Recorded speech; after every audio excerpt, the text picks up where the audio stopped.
20 रियलको पर हो कभर। नेपालको हिसाब गर्दाखेरि तपाईँको 800 रुपियाँको कभर चेन्ज गरियो। त्यसपछि मोबाइल चेन्जको कभर गरियो। साउदी थियो, साउदीले मोबाइलको कभर मजाले घोटी घोटी बनाइदिँदैछ। म पनि हेरिरहेको छु बसेर कस्तो लगाइदिँदो रहेछ, कति पर्दो रहेछ भनेर मजाले हेरेँ। त्यसपछि साउदीले मस्तले कभर चेन्ज हामीहरू गरिदियो।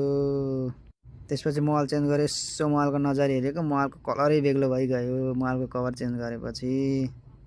त्यसपछि फेरि गएर कभर चेन्ज गरेँ, फेरि कभर चेन्ज गरेको मोबाइल झनै राम्रो देखे जस्तो लाग्यो कभर चेन्ज गरेपछि। पछि पुरा गर्मी भएर एउटा चर्क चिसो पानी खाइयो, गर्मीमा मजाले मार्केट सेरीबाट पानी खाएर त्यसपछि सब्जी मार्केटमा लाग्यो।